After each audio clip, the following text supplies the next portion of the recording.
नमस्कार, मैं रविश कुमार। धरती के नंबर 1 दुश्मनों में से एक है प्लास्टिक। इस प्लास्टिक ने पूरी धरती को कबाड़ में बदल दिया है। प्लास्टिक पर्यावरण को खा गया, लेकिन प्लास्टिक मनी का स्वागत अर्थव्यवस्था की नई बहुरानी के रूप में खूब किया जा रहा है। क्रेडिट कार्ड, डेबिट कार्ड और कई बार नोट भी प्लास्टिक के रूप में होते हैं और इसी के साथ कैशलेस इकोनॉमी की बात होने लगी है भारत में। मतलब सारा कुछ लेन देन इंटरनेट के जरिए हो, नकदी नोट समाप्त हो जाए या कम से कम हो जाए।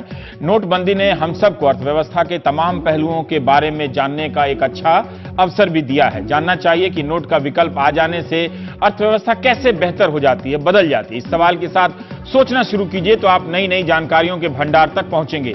क्या कैशलेस हो जाने से अर्थव्यवस्था की सारी बीमारियां दूर हो जाती हैं? काला धन समाप्त हो जाता है? दुनिया के तमाम देशों में करेंसी नोट समाप्त तो नहीं हुए, मगर इसके चलन पर जोर दिया जा रहा है। इसी साल के मार्च महीने में गार्डियन अखबार में डोमिनिक फ्रिस्बी ने कैशलेस मनी को लेकर सवाल उठाते हुए लिखा कि कैशलेस की बात करना यानी गरीबों के खिलाफ बात करना है। दुनिया के हर देश में गरीबों को नोट की जरूरत होती है। जिस तरह से कैशलेस की वकालत की जा रही है, उसे सुनेंगे तो लगेगा कि नगद का इस्तेमाल करने वाले क्रिमिनल हैं, कर चोर हैं या आतंकवादी हैं। इसी के साथ आलोचना के इन लेखों में इस बात पर भी जोर है कि हमें अपने जीवन में बैंकों की भूमिका को समझना होगा। बैंक किस तरह से बदल रहे हैं उसे भी देखना होगा। आप जानते हैं कि 2008 की मंदी में कई बैंक दिवालिया हो गए। Lehman Brothers, Merrill Lynch, AIG, Royal Bank of Scotland वगैरह वगैरह तमाम बैंक संकट के शिकार हुए, कुछ दिवालिया भी। कुछ साल बाद भी साइप्रस में ऐसा ही संकट आया, ग्रीस में भी यही हुआ। इसी साल 29 जनवरी को जापान के सेंट्रल बैंक ने एक ऐसा फैसला लिया जिसके बारे में अभी तक हमने व्यापक रूप से भारत में सुना भी नहीं है। जापान के लोगों को बैंकों में अपना पैसा रखने के लिए फीस देनी पड़ती है। हमारे यहां के बैंकों की तरह ब्याज नहीं मिलती।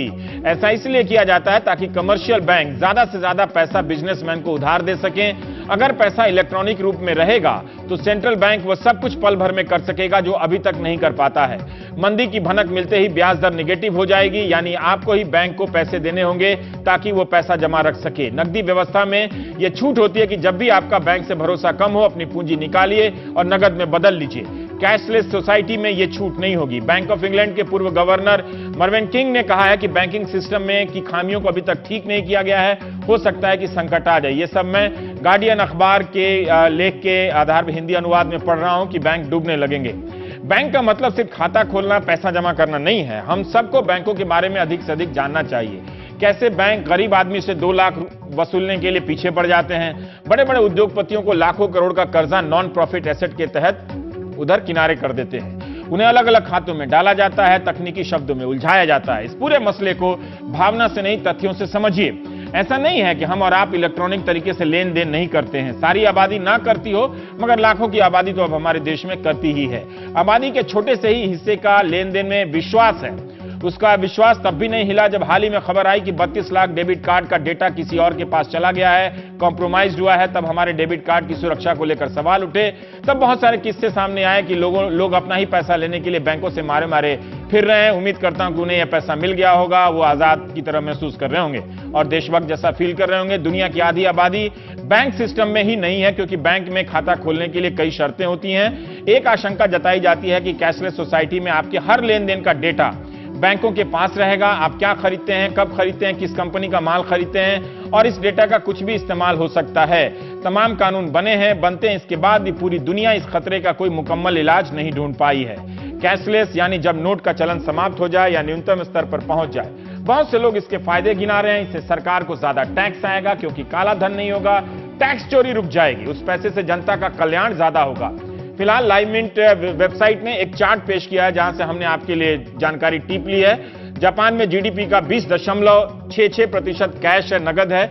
अमेरिका में 7.9% कैश है। भारत में जीडीपी का 10.86% कैश है। चीन में जीडीपी का 9.47% है। यूरोजोन में जीडीपी का 10.63% कैश है। ये सब 2015 के आंकड़े हैं। दक्षिण अफ्रीका, स्वीडन, इंग्लैंड जैसे देश में जीडीपी का 2 से 4% ही नगद है। जाहिर है भारत में कैशलेस की स्थिति अभी नहीं है, लेकिन पूरे भारत को इंटरनेट से जोड़ने का अभियान डिजिटल इंडिया चल रहा है, जिसका लक्ष्य है कि 2016 तक 2.5 करोड़ लोगों को डिजिटल तरीके से साक्षर किया जाएगा। इंडिया लाइव स्टैट्स 2016 के अनुसार भारत में इस समय 46 करोड़ से ज्यादा लोग इंटरनेट का इस्तेमाल करते हैं, यानी आबादी का 34-35%। Internet and mobile association of India की रिपोर्ट के अनुसार गांव में मोबाइल इंटरनेट की पहुंच 9% है, शहरों में 53% है। भारत भले इसके लिए तैयार ना हो, आने वाले 10 साल में तैयार हो भी जाए। जो बदलना है वो बदल कर रहेगा, लेकिन कैशलेस हो जाने से क्या हमारी आर्थिक मुश्किलें कम हो जाएंगी? हम इन सब पर बात करेंगे प्राइम टाइम में। फिलहाल किसानों के लिए खबर है कि रबी फसल की बुआई के लिए वे 500 के पुराने नोट से ही बीज खरीद सकते हैं। केंद्र सरकार ने इसकी अनुमति दे दी है। ये बीज आप केंद्र और राज्य के कृषि विश्वविद्यालयों, राष्ट्रीय और राजकीय बीज निगमों, सरकारी दुकानों से खरीद सकेंगे। किसानों को प्रमाण पत्र देना होगा। किसान एक हफ्ते में बैंक से 25,000 रुपया भी निकाल सकते हैं। हालांकि ग्रामीण क्षेत्रों में पैसा ना निकलने की खबरें आ रही हैं, लेकिन कोऑपरेटिव बैंकों से पुराने नोट बदलने या कैश की कमी के कारण अपना ही पैसा निकालने के बारे में कोई फैसला अभी नहीं हुआ है। यूपी के फतेहपुर से संदीप केशरवानी ने रिपोर्ट भेजी है कि नोटबंदी के 13वें दिन लोगों की कतार में कमी नहीं आई। किशनपुर कस्बे में एसबीआई ब्रांच में लोग पैसे निकालने के लिए खड़े थे। पुलिस ने लाठी चला दी और 3 लोगों को चोट भी आई है। हरियाणा के गोहाना में, ये वहां की तस्वीर है, हरियाणा के गोहाना में गांव वालों ने पंजाब नेशनल बैंक के गेट पर ताला लगा दिया। कैश न मिलने पर वो नाराज थे। बाद में स्थिति सामान्य हो गई। बुलंदशहर में यूपी के गल्ला व्यापारी जमा हुए और फैसला किया कि अनाज मंडी अनिश्चितकाल के लिए बंद कर दी जाएगी, क्योंकि उनके पास नगद लेन देन के लिए पैसे नहीं है। दिहाड़ी मजदूरों को नहीं दे सकते हैं, पैसा नहीं है। एमएस स्वामीनाथन ने हमारे सहयोगी पल्लव बागला से कहा है कि सरकार को युद्ध स्तर पर किसानों के संकट के बारे में कुछ करना चाहिए। छोटे और मझौले किसान नोटबंदी से बुरी तरह प्रभावित हुए हैं। अगर 2 हफ्ते के भीतर नकदी के संकट को दूर नहीं किया गया तो रबी की बुआई पर असर पड़ेगा।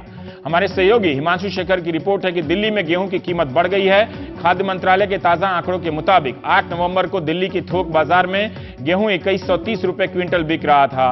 20 नवंबर को यह 2400 रुपए क्विंटल बिक रहा है, यानी 12 दिनों में 270 रुपए क्विंटल महंगा हो गया। इसके कारण आटे की कीमत पिछले 15 दिनों में 6 रुपए प्रति किलो बढ़ गई है। 22 रुपए प्रति किलो से बढ़कर अब 28 रुपए प्रति किलो आटा है। नोटबंदी का असर पड़ोसी मुल्क नेपाल में पड़ा है। नेपाल में काम करने वाले कई सारे भारतीय मूल के लोग अपने पैसे को भारतीय मुद्रा में बदल कर रखते हैं। मनीष कुमार की खबर है कि नेपाल के लोग काफी परेशान हैं। हजारों लोग ऐसे हैं जिनके पास भारतीय करेंसी में पैसा है, लेकिन उनका भारत के किसी बैंक में खाता नहीं है। नेपाल के उद्योगपतियों को उम्मीद है कि प्रधानमंत्री मोदी जल्दी ही इसका कुछ हल निकालेंगे। 500 और 1000 रुपए के नोट का चलन वहां पर प्रधानमंत्री मोदी की यात्रा के बाद ही शुरू हुआ 2014 में। कई जगहों पर आयकर विभागों के छापे पड़ने की खबरें आ रही हैं। बहुत लोगों को नोटिस भी गया है। एक अखबार में यह भी खबर छपी है कि आयकर विभाग के पास पर्याप्त संख्या में कर्मचारी ही नहीं है, इसलिए वे कुछ बड़े मामलों की ही तफ्तीश कर सकते हैं। सभी मामलों की छानबीन करने में बहुत लंबा वक्त लग जाएगा। निहाल किदवई की खबर है कि आयकर विभाग ने बीजेपी नेता जनार्दन रेड्डी से खर्चीली शादी का हिसाब मांगा है। 25 नवंबर तक उन्हें सारा डिटेल देना होगा। 16 नवंबर को शादी हुई थी रेड्डी की बेटी की और शाही खर्च को लेकर आलोचना हुई। रेड्डी अवैध खनन मामले में जमानत पर बाहर है। नोट विहीन समाज क्या गुल खिलाएगा, इस पर बात करते हैं। करीब 70 करोड़ डेबिट कार्ड हैं हमारे हिंदुस्तान में, 69-70 करोड़ बताए जाते हैं। इनसे जो लेन देन होता है उसका 92% एटीएम से पैसा निकालने में होता है। अलग अलग तरह के आंकड़े हैं और इनका प्रस्तुति है इनकी। इसके बाद भी 8 नवंबर के बाद से बड़ी संख्या में लोग पीएसओ मशीन का ऑर्डर दे रहे हैं। पॉइंट ऑफ सेल, कहीं आप जाते हैं तो वो जिसमें कार्ड आप स्वाइप करते हैं वो मशीन, और जिससे आप पैसे का भुगतान करते हैं। अखिल भारतीय स्तर तक फैलने में भले वक्त लग जाए, लेकिन इस प्रक्रिया में तेजी तो आ रही है। 300% की वृद्धि हुई है। तो हम प्राइम टाइम में बात करेंगे। हमारे साथ प्रोफेसर अरुण कुमार हैं, अर्थशास्त्री, जिन्होंने काला धन पर किताब लिखी है। विराग गुप्ता हैं, वकील हैं, और मुंबई से संजय भार्गव साहब हैं। आप पहले मोबाइल बैंकिंग कंपनी और सिटी बैंक में लंबा खासा आपका अच्छा खासा लंबा वक्त रहा है। भार्गव साहब, हम आप ही से शुरू करना चाहते हैं। आपके पास आने से पहले मैं कुछ गूगल सर्च कर रहा था कि फॉर्च्यून पत्रिका में एक रिपोर्ट छपी है 29 अप्रैल की इसी साल की, कि अमेरिका में करीब करीब हर साल 2008 से 2010 के बीच में 458 अरब डॉलर की कर चोरी हुई है, टैक्स इवेजन होती है। 458 अरब, अगर मैंने सही गिनती लगाई है भारतीय मुद्रा में तो ये करीब करीब 31 लाख करोड़ की कर चोरी है। ब्रिटेन में हर साल 16 अरब की टैक्स इवेजन होता है, भारतीय करेंसी में 11,000 करोड़। जापान में 850 करोड़ की कर चोरी होती है 2016 में, इस बार न्यूनतम बताई जाती है। फ्रांस की संसद की रिपोर्ट है कि 40 से 60 अरब यूरो हर साल टैक्स चोरी होती है, और इनमें से उनके अधिकारी 10 से 12 यूरो अरब ही वसूल पाते हैं। तो मैं ये जानना चाहता हूं कि इन देशों में तो निश्चित रूप से हिंदुस्तान से ज्यादा कैशलेस ट्रांजैक्शन की व्यवस्था होगी, फिर भी वहां चोरी क्यों हो रही है? वहां टैक्स चोरी मतलब वहां काला धन क्यों बन रहा है? तो हम किस आधार पर ये कह रहे हैं कि भारत में ये होगा तो टैक्स चोरी बंद हो जाएगी, टैक्स ज्यादा आएंगे और काला धन नहीं बनेगा? भार्गव साहब। रवीश जी, मुझे और देशों के बारे में तो इतना पता नहीं है कि वहाँ कितना कैशलेस है, कितनी टैक्स चोरी हो रही है। पर मैं ये जानता हूं कि हम सब, और इसमें हम सब शामिल हैं, कि हम लोग काफी सामान कच्ची रसीट पे लेते हैं और इससे टैक्स चोरी होती है इंडिया में। मेरे पास ये अनुमान नहीं है कि कितना टैक्स चोरी होती है, पर मैं इंडिया में यूएसए से 2004 में वापस आया था, तो मैं 12 साल यहाँ रह चुका हूं और मैंने ये कोशिश की है कि मैं कैश में पेमेंट नहीं करूं, भले मुझे ज्यादा टैक्स पे करना पड़े। पर कभी कभी ये हो जाता है कि कैश में पेमेंट करना पड़ता है। पर अब ये डीमोनेटाइजेशन के बाद हम लोगों ने ये शपथ ली है कि अप्रैल तक हम ये कोशिश करेंगे कि किसी को भी 500 रुपए से ज्यादा हम कैश में पेमेंट नहीं करें। थोड़ा बहुत तो कैश में पेमेंट करना पड़ेगा। शपथ ली है सर? कब ले ली है शपथ लोगों ने?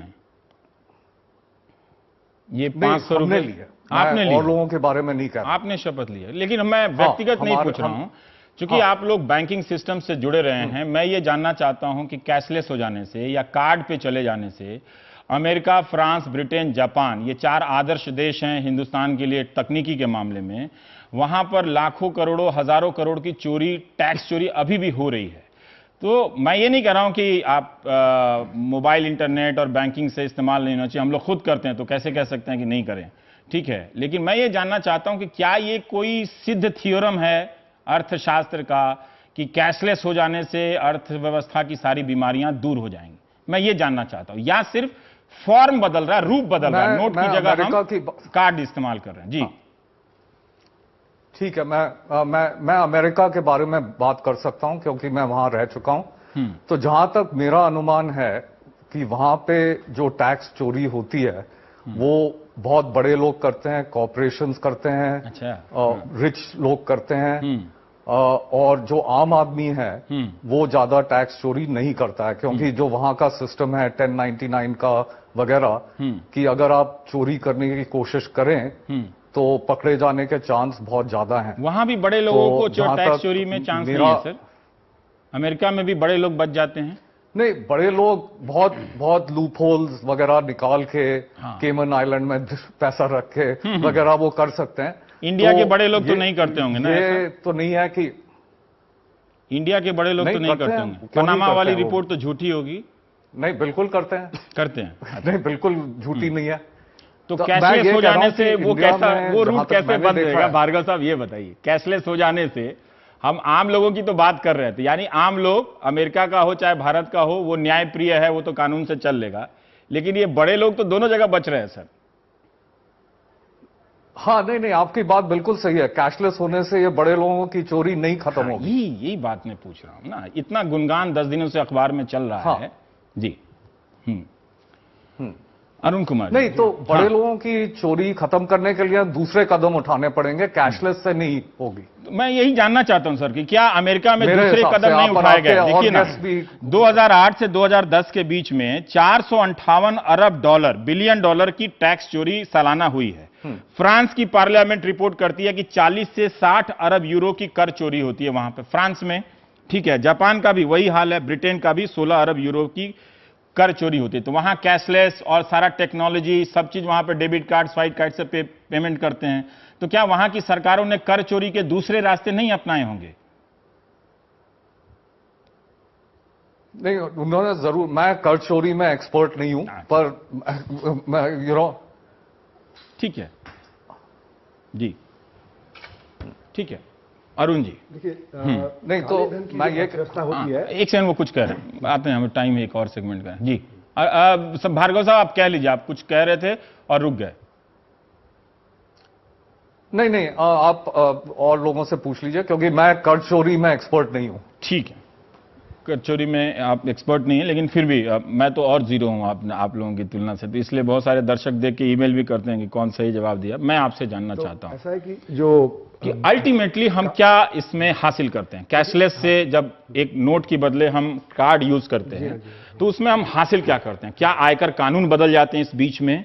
क्या नोट का मूल्यांकन बदल जाता है? क्या जो हम मोबाइल से इस्तेमाल करते हैं वो पैसा फ्री होता है? मैं ये जानना चाहता हूं। देखिए, दो सवाल है। एक तो काले धन की चोरी में पैसे का क्या महत्व है, नोट का महत्व क्या है, और दूसरा एक और सवाल इससे जुड़ा कि क्या इलेक्ट्रॉनिक ट्रांजैक्शन करने से काला धन नहीं बनता है या टैक्स चोरी नहीं होता? दोनों का पहले जवाब। दूसरा सवाल यही मैंने कहा, दूसरा सवाल ये है।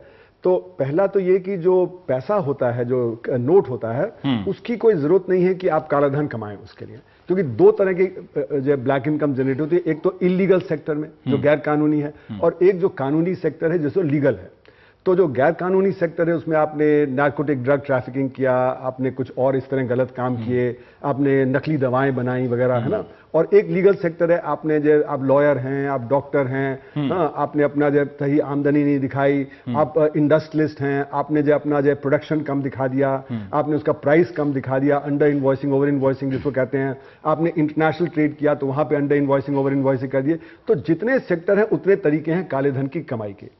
उसमें यह जरूरी नहीं कि कैश ही हो, तो बिना कैश के भी बिलों में हेरफेर हो सकता है। जी हाँ, वो हो जाती है कि जैसे कि अगर आपने देखा कुछ केसेस में कि आपने किसी को ब्राइब करना है तो आपने उसको शेयर अलॉट कर दिया, 350 का शेयर 25 रुपए में अलॉट कर दिया, तो 325 रुपए प्रति शेयर आपका जो वो ब्राइब हो गया। उसी तरह आपने प्रॉपर्टी दे दी सस्ते दाम पे, और बाद में वही प्रॉपर्टी। क्या ये कैशलेस होने से ये प्रक्रिया रोक सकते हैं? देखिए, आम लोगों को भी समझना चाहिए कि वो इतना बलिदान दे रहा है तो काला धन बनने की प्रक्रिया समाप्त हो जाएगी। तो यही बात, दूसरी बात जो थी कि कैशलेस होने से कोई कैश का जरूरी नहीं कि वो सर्कुलेट हो तभी ब्लैक इनकम जनरेट होगा। तो कैशलेस हो जाने से भी कोई जरूरी नहीं कि ब्लैक इनकम जनरेशन कम हो जाए। तो जो आपने सही उदाहरण दिया कि एडवांस कंट्री में जहां पे कि बहुत ज्यादा क्रेडिट कार्ड वगैरह का प्रचलन है, वहां पे भी ब्लैक इनकम जनरेट होती है, और यहां पे भी ब्लैक इनकम उसी तरह जनरेट होती रहेगी। ठीक है, पर एक तर्क यहां पर लोग दे सकते हैं कि चूंकि बहुत कम प्रतिशत में लोग यहां टैक्स देते हैं, तो ये जो अभी एक्सरसाइज हुई है, मालूम नहीं कि भारत सरकार ये अनाउंस करेगी, घोषणा करेगी कि हम और इतने लाख लोगों को कर दायरे में ला रहे हैं। ये अभी तो उसने कहा नहीं है तो हम उसमें नहीं कर सकते, लेकिन कई लोग कहते हैं कि इससे नए प्रकार के लोग बड़ी संख्या में टैक्स के दायरे में आएंगे, तो इससे सरकार की कमाई बढ़ेगी। दूसरा जो सवाल है उसका जवाब देने के लिए समझना पड़ेगा जिसको हम मनी कहते हैं, है ना।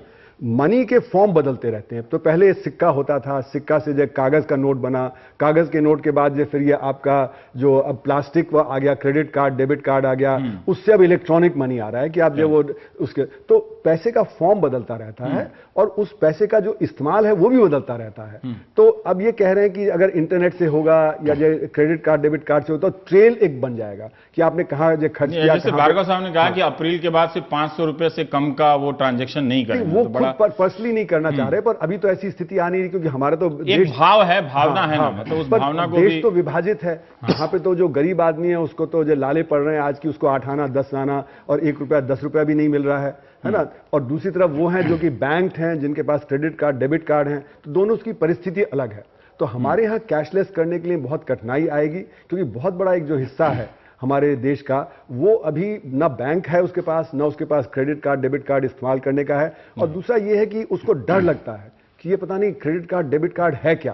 पर तो इसके समानांतर एक आंकड़ा है कि डर जरूर लगता होगा, लेकिन 300% लोगों ने वो पीएसओ मशीन का ऑर्डर दिया है। इसका मतलब है कि वो रिस्क लेना चाहते हैं, कोशिश सीखना चाहते हैं इसी समय में तुरंत। नहीं, हो सकता है कि वो सीखें और ये हो सकता है बढ़े भी, लेकिन अभी भी एक बहुत बड़ा तबका है कि जैसे गांव में बिजली फेल हो गई तो आपका वो जो मशीन काम नहीं करेगा, तो जब तक आप सोलर सेल से पावर नहीं करेंगे, तरह तरह की टेक्नोलॉजी निकालनी पड़ेगी। फिर जो हैकिंग हो जाता है उसको आपको डील करना पड़ेगा। और देश में ट्रस्ट की बहुत कमी है। जो एडवांस कंट्रीज वहां ट्रस्ट ज्यादा है, तो लोग ज्यादा ट्रस्ट करते हैं। यहाँ पे ट्रस्ट की कमी है, क्योंकि तरह तरह से की बात की विराग, मैं जानना चाहता हूं कि जो इलेक्ट्रॉनिक करेंसी है, जो भी है, या डेबिट कार्ड, क्रेडिट कार्ड समझें, या जो आरटीजीएस से हम पैसा ट्रांसफर करते हैं, ये क्या एडवांस मुल्कों में भी फुल प्रूफ सुरक्षित है, और भारत में इसकी क्या स्थिति है? नहीं, ना वहाँ पर सुरक्षित है और ना ही भारत में सुरक्षित है। अभी आपने डेबिट कार्ड का जिक्र किया, तो उसमें जो हमको चिप का इस्तेमाल करना है, उस डेबिट कार्ड की लागत आती है लगभग 40 से 50 रुपए। चूंकि बड़े पैमाने पर जनधन के खाते खुल गए और बैंक खर्चा करने के लिए तैयार नहीं है, तो बैंकों ने उन डेबिट कार्ड्स में पुरानी मैग्नेटिक जो स्ट्रिप थी वही इस्तेमाल करते गए, जिसकी वजह से जो डेटा था पूरा हैक हो गया और हमको फिर पता चला कि 35 लाख या 65 लाख जो भी डेबिट कार्ड का डेटा चोरी हो गया। तो उसमें हमारे पास सुरक्षा का कोई भी उसमें पुख्ता इंतजाम नहीं है। ये सब अमेरिका जापान में नहीं होता है? नहीं, अमेरिका जापान में भी होता है। वही हम थोड़ा सा उसको अगर अभी जैसे अभी आपने कुछ दिनों पहले सुना कि कैबिनेट की मीटिंग में बोला कि मोबाइल फ़ोन नहीं लाएं, क्योंकि मोबाइल फ़ोन लाने से यहाँ कुछ भी किसी तरीके के प्राइवेसी का संकट हो सकता है। पुष्ट है, लेकिन हाँ, लेकिन मैं दूसरी तरफ अगर आप देखें तो देश में 50 लाख सरकारी अधिकारी हैं और वो उसमें से 40 लाख लोग अभी भी प्राइवेट ईमेल आईडी का इस्तेमाल करते हैं, जिसका कि डेटा अमेरिका और विदेशों में रहता है। हम अगर पहले इस तरह से समझें कि देश में जो कैश इकोनॉमी जो नगदी है वो लगभग 17 लाख करोड़ है और जो बैंकिंग ट्रांजैक्शंस होते हैं वो 800 लाख करोड़ के होते हैं। तो मोटे तौर पे 2.5 से 3% ही हमारा कैश है। तो जो बड़े पैमाने पे जहां पर ब्लैक मनी जनरेट होता है, तो आप पी नोट्स की बात करें, एफडीआई की बात करें, एनपीए की बात करें, सहकारी बैंकों की बात करें, ये हथियारों की दलाली की बात करें, क्या ये सब कैश में ट्रांजैक्शन में होते हैं? ये सारे के सारे ट्रांजैक्शंस पूरे के पूरे ये बैंकिंग ट्रांजैक्शन से ही होते हैं। और जहाँ तक हम इस पूरी प्रक्रिया को ये कैशलेस इकोनॉमी से नहीं खत्म कर सकते हैं, क्योंकि कैश इकोनॉमी का मतलब भ्रष्ट इकोनॉमी नहीं है और कैशलेस इकोनॉमी का मतलब स्वस्थ इकोनॉमी नहीं है। कैशलेस का मतलब स्वस्थ इकोनॉमी नहीं है, नहीं, वो आदर्श व्यवस्था नहीं है। और इसमें पूरी, मान लीजिए कोई दर्शक ये समझ रहे होंगे कि पुरानी व्यवस्था में तो इतनी कमियां है, तो कुछ नया करके देखो। मैं आपको सिर्फ 2 बातें बताता हूँ। जीएसटी आ रहा है, तो जो कैशलेस इकोनॉमी होगी उस इकोनॉमी में क्या है कि जैसे हमने 20 लाख की एग्जेम्पशन लिमिट रखी, तो 20 लाख की एग्जेम्पशन लिमिट में एक चार्ट वाला है जो रोज 10,000 रुपए कमाता है, तो वो चार्ट वाला टैक्स के स्ट्रक्चर में आ जाएगा, तो टैक्स का ढांचा बढ़ जाएगा। तो कैश इकोनॉमी में हो सकता है कि टैक्स की चोरी हो रही हो वो कम हो जाएगी, पर जो कैशलेस इकोनॉमी है उसमें टैक्स की चोरी भी होती है और अपराध भी होता है। तो कैश इकोनॉमी में अपराध का बहुत बड़ा हाथ नहीं है। दोनों में अंतर बताइए। देखिए, दोनों में अंतर ये है कि जैसे कैश इकोनॉमी में अपराध नहीं होता, क्राइम नहीं होता है। हाँ, मतलब पैसा, मतलब एक चार्ट वाला है वो 10,000 रुपए रोज कमाता है, तो हो सकता है कि सिर्फ टैक्स चोरी कर रहा है। हाँ। ये एक आर्थिक एक किस्म से वो अपवंचना कर रहा है। हाँ। लेकिन एक हथियार का दलाल है जो कि 80 करोड़ रुपए किसी पॉलिटिकल पार्टी को या किसी उद्योगपति को दे रहा है, तो वो रुपयों में नहीं ला रहा है, वो पी नोट्स का, एफडीआई का या दूसरी चीजों का सहारा ला रहा है, क्योंकि उसमें भ्रष्टता भी है और उसमें अपराध भी है। ठीक है। अच्छा, इसी को अगर जब अमेरिका की आप बात करते हैं, जो वर्ल्ड की नंबर 1 कंपनी है, वो भारत में 4,29,000 करोड़ रुपए की आमदनी टर्नओवर करती है, ये रिकॉर्ड में है, और टैक्स देती है सिर्फ 5,000 करोड़ में। तो इसके लिए क्या कैशलेस इकोनॉमी लाने की जरूरत है? इसके लिए हमको अपने टैक्स के जो हमारी प्रक्रिया है उसमें बदलाव की जरूरत है, जहां पर एक इंटरनेशनल सिस्टम बन गया है कि इंटरनेट कंपनियां अमेरिका में रजिस्टर्ड होती हैं, आयरलैंड में अपना खाता देती हैं, सिंगापुर में सब्सिडरी कंपनी पैदा करती हैं और भारत में संचालित होती हैं। इस पूरी प्रक्रिया में भारत से जो बड़े पैमाने पे जो कैशलेस इकोनॉमी के माध्यम से इंटरनेट कंपनीज का जो एक हम विस्तार कर रहे हैं, पर उन इंटरनेट कंपनी से टैक्स नहीं ले रहे हैं। ठीक है। अब एक सवाल है अरुण जी कि ये व्यवस्था करने से, कैशलेस वाले इस व्यवस्था में आने से जो नकली नोट हैं, जी हाँ, वो चले जाते हैं। कई लोग कहते हैं कि ये एक बड़ी बात होगी कि नकली नोट चले जाएंगे। अब मुझे मालूम नहीं कि अमेरिका में नकली नोटों का क्या प्रतिशत है। बहुत प्रचलन है, वहां भी नकली नोट है? जी हाँ, जी हाँ। अच्छा। क्योंकि देखिए कैशलेस इकोनॉमी का तो मतलब कोई आदर्श जगह बताइए, मतलब ऐसी कोई जगह बची नहीं है। और डॉलर तो सबसे ज्यादा सुना है जो काउंटरफीटिंग, अमेरिका में भी नकली नोट, मतलब काउंटरफीटिंग उसका सबसे ज्यादा होता है दुनिया में, क्योंकि उसका जो एक्सेप्टेबिलिटी है सब जगह। तो सारी दुनिया में जिसको कहा जाए डॉलराइजेशन है वर्ल्ड इकोनॉमी का, कि डॉलर हर जगह एक्सेप्टेबल है। आप जब अमेरिका से लौट के आते हैं तो कुछ आपके पास डॉलर बचे रहते हैं, वो रख लेते हैं। और रूस वगैरह जैसे देशों में तो बहुत ज्यादा डॉलर का प्रचलन है। जो अनस्टेबल इकोनॉमी है वहां पे डॉलर का प्रचलन है। और अभी क्योंकि डिमोनेटाइजेशन कर दिया है तो भारत में भी इसका प्रचलन बढ़ जाएगा। लोग ज्यादा डॉलर रखेंगे कि डॉलर सेफ है, रुपया तो पता नहीं दोबारा फिर जब डिमोनेटाइज हो जाए, तो यहां पे भी ज्यादा प्रचलन हो जाएगा। तो ये काउंटरफीटिंग है, ये इससे लिंक नहीं है कि कौन सी करेंसी है। जब तक आपके पास करेंसी है तो जो गलत काम करने वाले हैं उसका जो काउंटरफीटिंग करेंगे, लेकिन भारत में उसका प्रतिशत बहुत कम है। नकली नोटों का जो मतलब आंकड़े आए कि जो कम है या मामूली है? बहुत ही मामूली है। बहुत 10 लाख में से 400 हैं और रिजर्व बैंक ने कहा कि शायद 400 करोड़ है। हो सकता है उनके आंकड़े कुछ कम ज्यादा हों। 400 करोड़ अगर जैसे कि आपने बताया कि 17 लाख करोड़ रुपए की करेंसी इन सर्कुलेशन है, तो उसमें 400 करोड़ रुपए तो ऊंट के मुंह में जीरे के बराबर भी नहीं है ना। तो इसलिए ये कोई बड़ी समस्या नहीं है कि देश में बहुत ज्यादा है ये। लेकिन इसकी जो समस्या जो प्रधानमंत्री ने पॉइंट आउट की, इससे टेररिस्ट फाइनेंसिंग होता है। पर वो टेररिस्ट फाइनेंसिंग तो चलता रहेगा, क्योंकि जो स्टेट एक्टर हैं जो ये प्रिंटिंग करते हैं वो नए नोट की भी प्रिंटिंग कर लेंगे। तो ऐसा है कि वो प्रिंटिंग तो रुकने वाली नहीं है, तो हमें उसको रोकना है। ठीक, आप कुछ असल कहना चाहते हैं? में सरकार और समर्थक एक बिंदु पे स्थिर नहीं है।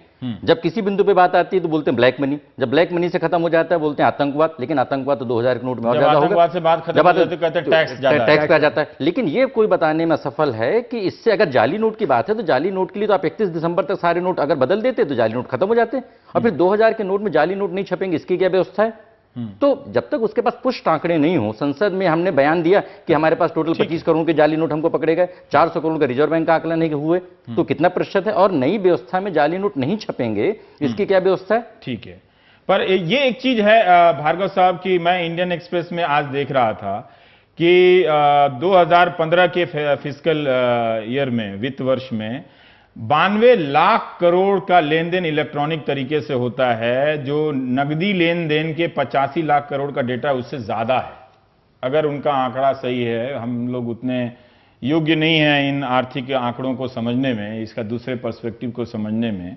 तो इसका मतलब यह है कि एक लगभग उसके बराबर जितना भी हम कैश में कर रहे हैं, उसी के ठीक बराबर या उससे ज्यादा हम कैशलेस तरीके से, इलेक्ट्रॉनिक तरीके से भी ट्रांजैक्शन कर रहे हैं। तो इसके हिसाब से वो एक बड़ा हिस्सा है। तो क्या वो हिस्सा 92 लाख करोड़ का आप दावे के साथ कह सकते हैं कि उसमें ये फुल प्रूफ होता है? आप मोबाइल बैंकिंग से जुड़े रहे हैं, आप ये बताएं कि ये एकदम फुल प्रूफ होता है, इसमें किसी भी प्रकार की चोरी नहीं हो सकती?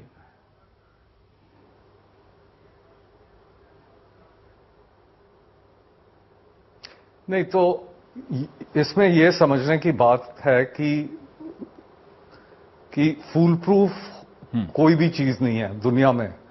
तो ये है कि हम लोगों को कैश ट्रांजैक्शन कम करने चाहिए या नहीं करने चाहिए, और इससे फायदा क्या होगा। और ये जो बड़ी ट्रांजैक्शंस हैं जैसे foreign exchange trading, derivative trading, loans वगैरह, ये आजकल इलेक्ट्रॉनिक होते हैं, जैसे आरटीजीएस है वगैरह। तो ये जो है कि अगर जो छोटे ट्रांजैक्शन हैं अगर वो कैशलेस हो जाएं, जैसे ये पेटीएम है, ये कहते हैं कि चेंज का झंझट चला जाएगा, इसमें आसानी होगी। एक चीज जैसे हमारे मैं जिस कंपनी में था, पेपैल। ठीक है जी। हाँ, नहीं, पेपैल जैसे जो कंपनी थी और ईबे और अमेज़न, लोग कहते हैं कि अगर ये जो 2007 और 2008 में रिसेशन था यूएसए में, वो रिसेशन शायद और भी खतरनाक होता अगर ये कंपनियां नहीं होती।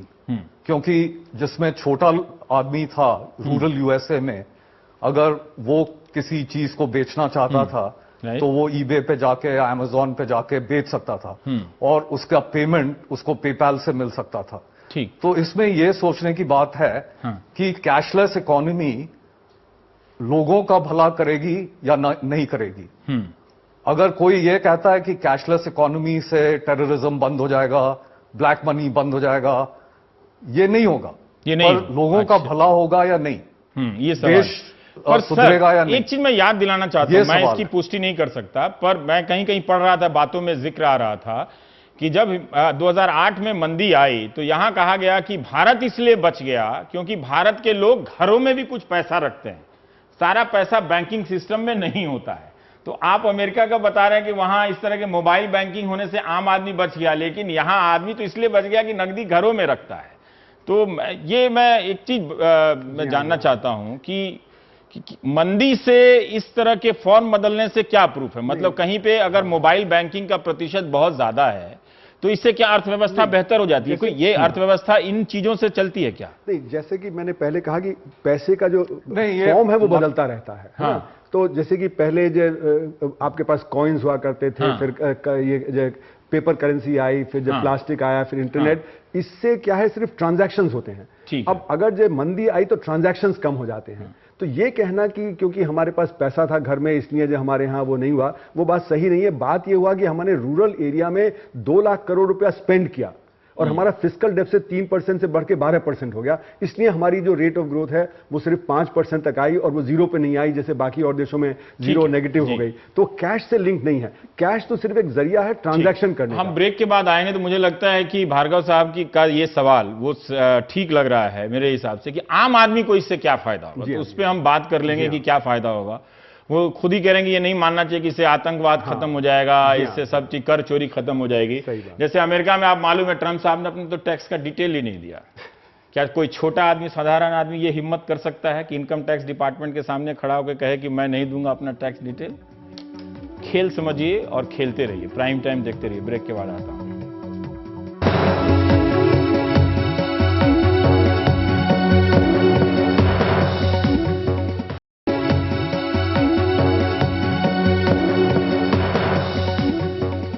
अभी भार्गव साहब ने कहा विराग की आम आदमी को क्या फायदा होगा, कैशलेस इकोनॉमी जिससे हम सोच रहे थे कि काफी फायदा होगा, ये सारी बुराइयां, बड़ी बुराइयां समाप्त हो जाएंगी, उस पर कोई सहमत नहीं है। लेकिन आम आदमी को क्या लाभ होगा, मैं ये जानना चाहता हूं। एटीएम से हम कर ही तो रहे हैं, एटीएम से या उन सब चीजों का इस्तेमाल तो कर ही रहे हैं। आम आदमी को आज तो नुकसान है, पर उसको ये बताया जा रहा है कि आने वाले समय में बड़े लोगों की तिजोरी खाली हो जाएगी। तो उसको कन्वेंशनल ये हो रहा है कि मैं तो काना हो गया लेकिन पड़ोसी अंधा हो गया। उसको इस बात का भविष्य का इसको बड़ा एक इमोशनल वो है इस मुहावरे से। चलिए कोई बात नहीं। तो आई एम सॉरी अगर मैंने किसी को आहत किया। तो अब मैं आपको 4 ऐसी छोटी छोटी बातें बताता हूं जहां पर सरकार ने आज तक कोई कार्रवाई नहीं की, ना पुरानी सरकार ने, नई सरकार ने। लगभग 2.25 लाख ऐसे बड़े ट्रांजेक्शंस हैं जो संदिग्ध ट्रांजेक्शंस हैं जो बैंकों ने रिपोर्ट किए हैं। सरकारी डेटा बताता है और फाइनेंशियल इंटेलिजेंस यूनिट उनके अगेंस्ट में कार्रवाई करने में विफल रहा। आप बोलते हैं छोटे छोटे हम जनधन खातों के उसमें हम कार्रवाई करेंगे, कैसे कार्रवाई करेंगे, आपके पास सिस्टम तो पूरा का पूरा उतना ही है। दूसरे नंबर पे एटीएम टोटल 2 लाख हैं, उसमें से 50,000 एटीएम पुरानी सरकार ने उसको प्राइवेट कंपनी के हवाले कर दिया जहां से अभी पूरा डेटा लीक हुआ। तीसरी बात, अभी एक हिंदुस्तान टाइम्स की रिपोर्ट आई है कि जो सन 72 से ओवर इनवाइसिंग और सारी चीजें हुई उसमें जीडीपी का 25% इन्वॉल्व है, उस पर भी कोई कार्रवाई नहीं की गई है। और चौथी बात, जो हमारे एटीएम्स हैं उसमें 15 साल पुराने विंडोज एक्सपी का इस्तेमाल हो रहा है। तो 2 तरह के दबाव हैं देश में। एक पहला दबाव यह है कि बचत की अर्थव्यवस्था को खत्म किया जाए, जिससे कि हम मुक्त अर्थव्यवस्था के हिस्सा बन सकें। लेकिन ये जो प्रक्रिया हुई है ये पिछले 25 साल के उदारीकरण को ये रिवर्स करती है। इंस्पेक्टर राज को फिर से बहाल करती है। हर छोटी मोटी चीज में इंस्पेक्टर, अब स्क्रूटनी का पहले सिस्टम था 1-2% कंप्यूटर से स्क्रूटनी होती थी, अब उन्होंने बोल दिया कि आईटी इंस्पेक्टर जो चाहेगा उसको स्क्रूटनी कर सकता है। तो आप वापस इंस्पेक्टर राज की बहाली करके उस पूरे उदारीकरण को ध्वस्त कर रहे हैं। दूसरी बात ये कि पूरी कन्वेंशनल अर्थव्यवस्था को कन्वर्ट करके हम इंटरनेट की अर्थव्यवस्था में कैसे कन्वर्ट करें, पर उस इंटरनेट की अर्थव्यवस्था के पहले हमने अपना सिस्टम ठीक नहीं किया, ना ही डेटाबेस। अब जैसे आप पूरी कैशलेस इकोनॉमी में आप अपनी यूपीआई को तो स्ट्रेंथ करते, जो यूनिफाइड जो पेमेंट आपका जो सिस्टम था उसको आपने नहीं किया, तो प्राइवेट कंपनी मालामाल हो रही है। कुछ तो हम लोग डिजिटाइज तरीके में तो जा ही रहे हैं, मतलब उस दिशा में फायदा तो विदेशों में हो रहा है। और इसमें जो तेजी आई है लोगों के इस्तेमाल, वो भी हैरान। पर अरुण कुमार जी, आप तो जिंदगी भर इसी पे, काला धन पे ही किताब लिखते रहे, तो मुझे तो लगता है कि आप काफी प्रसन्न होंगे कि ये जो तरीका हुआ है उससे काफी इसमें रुकावट आएगी। पर आप कह रहे हैं कि बड़े लोगों के गोरख धंधों पे तो असर नहीं पड़ेगा। ठीक है, तो सरकार कह रही है कि हम वो भी पकड़ लेंगे, तो वो बताएगी कि कानपुर का उद्योगपति बड़ा लोग है या वो बड़ा मुंबई में नरीमन पॉइंट पे बैठने वाला बड़ा वो लोग है, तो या दोनों में अंतर है ना। तो हर ऐसा लग रहा है कि अभी हर शहर के कुछ 2-4 बड़े नुमाइंदगी जो करते हैं उन पे छापे पड़ रहे हैं। अच्छी बात है, पढ़नी चाहिए। पर मैं जानना चाहता हूं कि अगर हम बैंक में सब किसी को ले आए तो बैंक में जो खाता खुलता है वो सब जेन्युइन होता है, उसमें किसी तरह के कोई काला धन नहीं होता है? नहीं, देखिए ऐसा है कि बैंक में भी जो खाते खुलते हैं वहां पे भी देखा गया है कि लोग मल्टीपल अकाउंट्स खोल लेते हैं केवाईसी के बावजूद। केवाईसी मतलब नो योर कस्टमर का स्कीम है। उसके बावजूद मल्टीपल खाते खुल जाते हैं और उसमें भी बहुत काली चोरी होती है। जैसे कि आपने देखा कि बैंकिंग में बहुत ज्यादा गड़बड़ी हुई, जैसे मधु कोड़ा ने 600 करोड़ रुपए सेंट्रल बैंक बॉम्बे का ट्रांसफर कर दिया, उसकी कोई वो नहीं हुई। उसी तरह और बहुत सारे बैंक अकाउंट हैं जिनमें कि लोग अपना काला धन डालते हैं और निकाल लेते हैं। तो जब रेड होती है तो लोगों के पास कई बैंक अकाउंट मिलते हैं, उसमें एक चेक पे साइन किया होता है जिससे कि जितना पैसा है उसको एक बार में निकाल लें।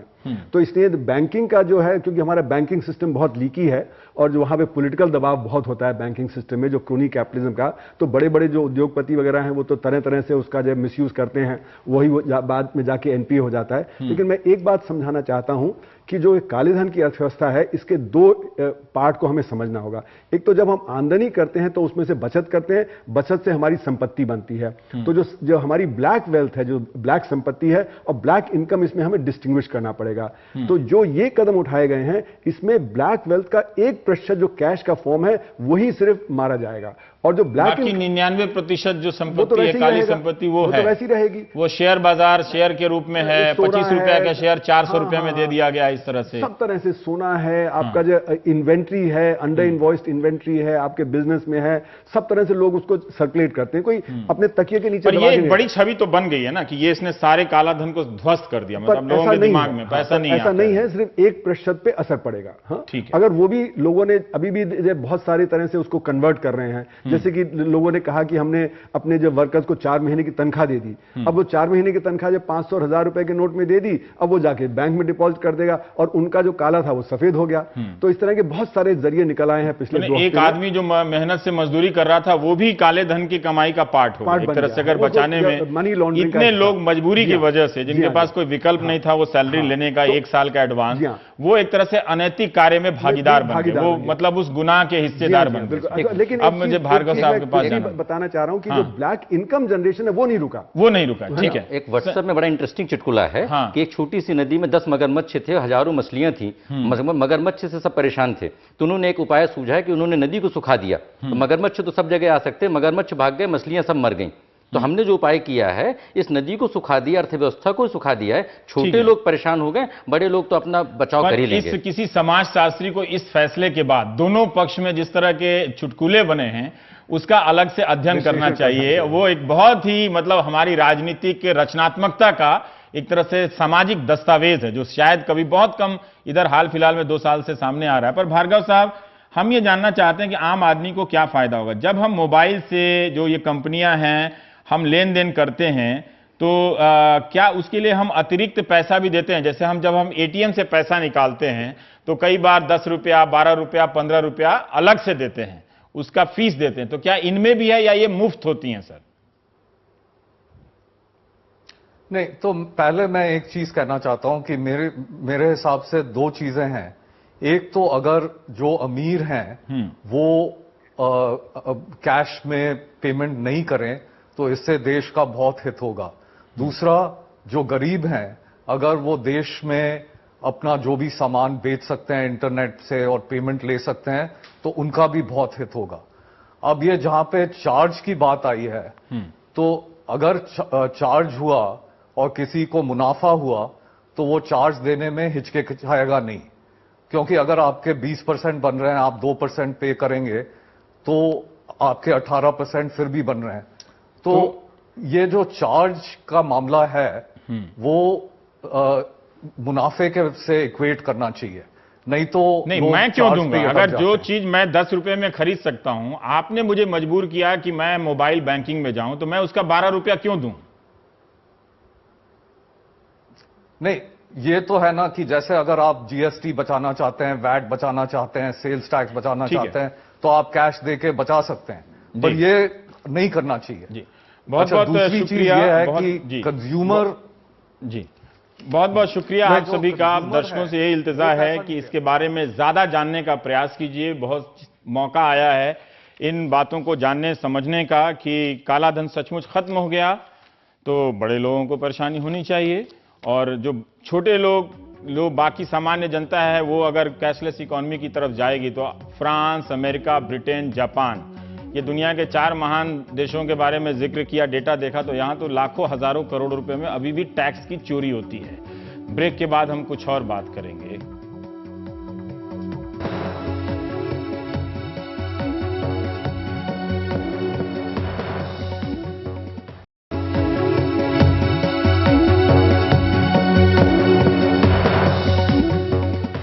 एक संशोधन की ट्रंप ने अपना टैक्स डिटेल जो है वो सार्वजनिक नहीं किया, लेकिन वहां के अधिकारियों को बताया था।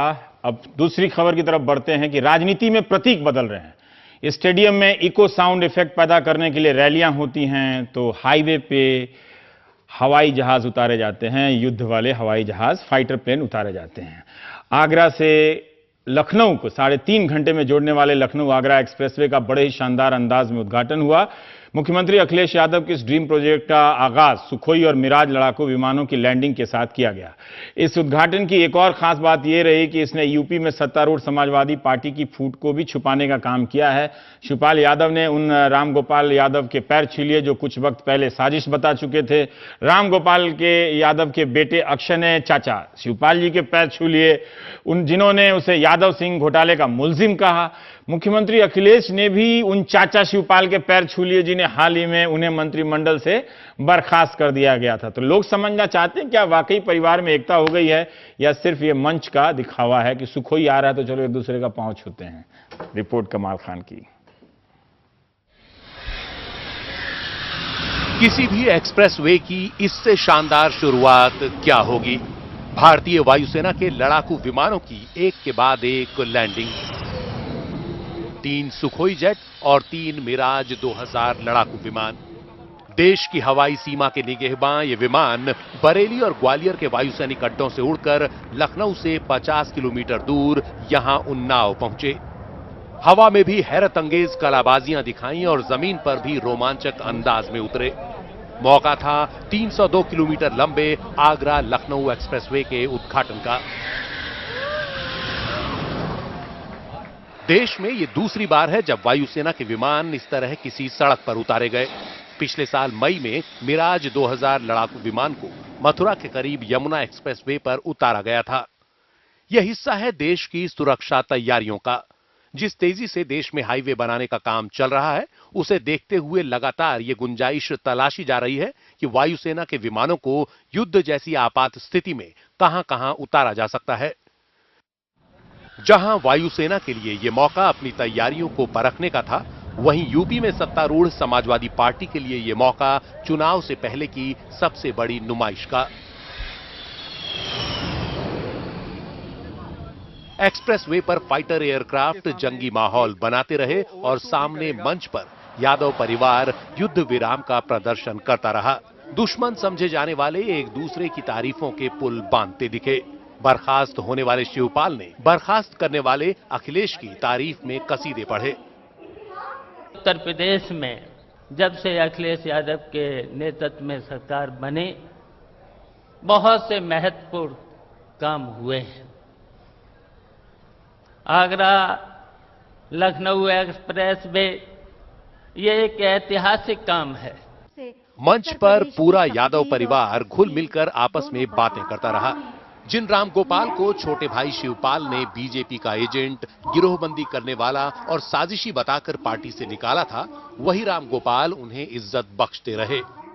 माननीय नेताजी, आदरणीय आजम साहब, मुख्यमंत्री जी, पार्टी के अध्यक्ष श्री शिवपाल सिंह जी।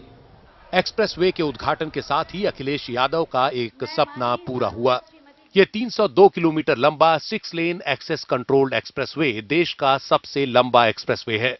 इससे लखनऊ से आगरा 3.5 घंटे में और लखनऊ से दिल्ली 5 से 6 घंटे में पहुंचा जा सकेगा। इसकी लागत है 9,000 करोड़ रुपए।